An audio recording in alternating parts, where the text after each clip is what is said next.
Hey guys, so in this tutorial on JavaScript, I'm going to show you a very amazing method in JavaScript called filter, right? So what does this method allows us to do? Let's say that I have maybe some product data, which is basically an array of objects, and I have some IDs like product ID and product name, and then the category of that product,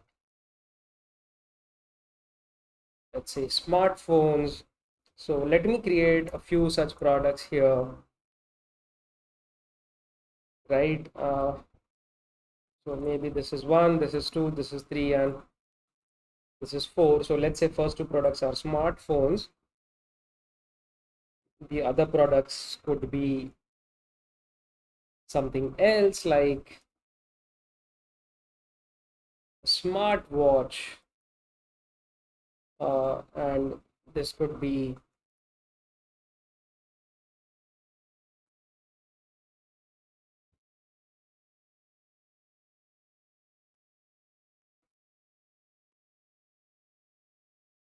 all right. Now I have this product, and let's try to print this in the console. So I'm just going to say node index.js. That's going to print this entire JSON, uh,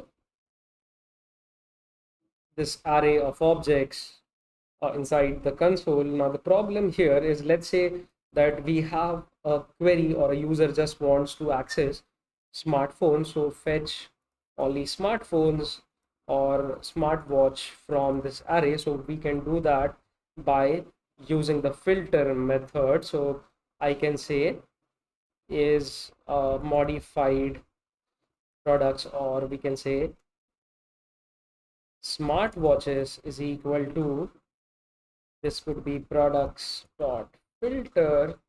Filter is a method that's going to take the item inside that, and item dot, let's say product underscore category should exactly equal to the smartwatch.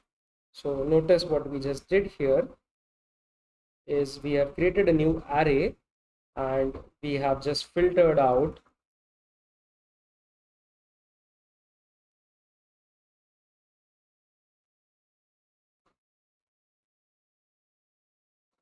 from this products array, and in this new array we will only have the products which has a category of smartwatch, right? So let's see, if once I do node index.js, I should be able to get the smartwatch over here. As you can see that what this filter method has done, it has basically taken all the items from this JSON array, all the objects which have the category of smartwatch, and stored it inside a new array called smartwatches.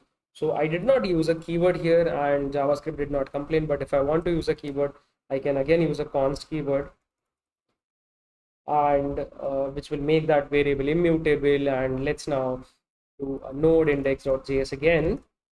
And yes, this is going to work exactly the same. So this is how we can use filter method to filter inside uh, an array or an object and get some specific data based on the requirement or the use case of the project.